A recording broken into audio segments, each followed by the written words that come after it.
So, Hok dan Ji memulai perjalanan mereka dari terminal Mendolo. Begitu turun dari bus, udara Wonosobo yang dingin langsung menyambut. Mereka mencari tumpangan ke base camp dan akhirnya menemukan sebuah elf tua yang catnya mulai pudar dan kursinya banyak sobek.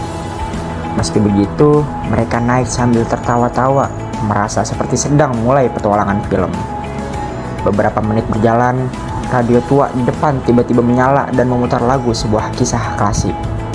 Supirnya kaget, tapi ketiganya justru ikut bernyanyi keras-keras. Suasana di dalam elf berubah hangat, membuat perjalanan terasa singkat hingga mereka tiba di base camp.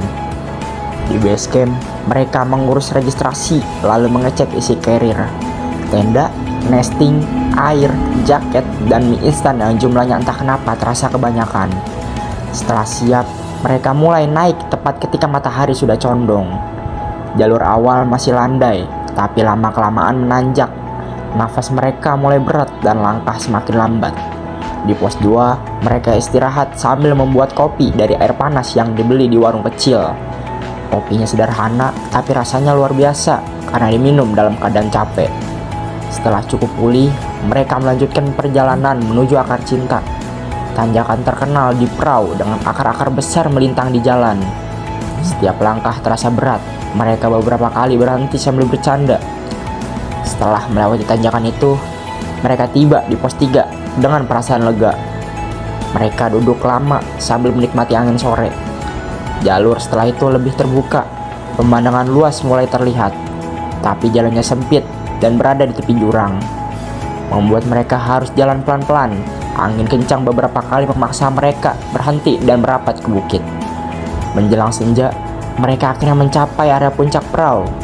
Cahaya oranye keemasan menyapu bukit-bukit, membuat semua capek seperti terbayar lunas.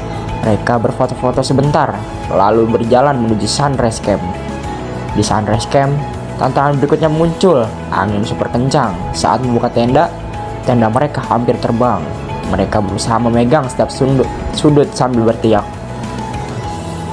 Karena suara angin sangat keras, setelah perjuangan penuh drama, akhirnya tenda berdiri juga. Mereka masak mie, makan sambil menahan dingin, lalu masuk ke sleeping bag dan tertidur dengan suara angin yang terus menghantam dinding tenda. Jam 4 pagi, alarm berbunyi dengan mata masih berat. Mereka keluar tenda, langit masih gelap, tapi garis oranye perlahan muncul. Saat matahari keluar dan balik gunung-gunung jauh di timur, mereka hanya bisa terdiam. Semua rasa lelah terasa hilang. Mereka menikmati sunrise yang indah itu tanpa banyak bicara karena semuanya terasa magis. Setelahnya, mereka sarapan mie lagi, merapikan barang-barang, dan mulai turun. Jalur yang semalam menegangkan kini terasa lebih mudah dilalui. Mereka beberapa kali berhenti untuk melihat pemandangan atau sekadar tertawa mengingat drama saat pasang tenda. Turun gunung, mereka tiba di base camp Mandolo. Mereka mandi, lalu menunggu elf kembali ke terminal. Perjalanan pulang lebih sepi karena mereka sangat lelah. Sesampainya di terminal Mendolo, mereka makan tahu pedas sambil menunggu bus. Begitu bus datang dan mereka duduk di kursi empuk, rasa damai langsung muncul. Di perjalanan, satu persatu tertidur sambil menyandarkan kepala ke jendela.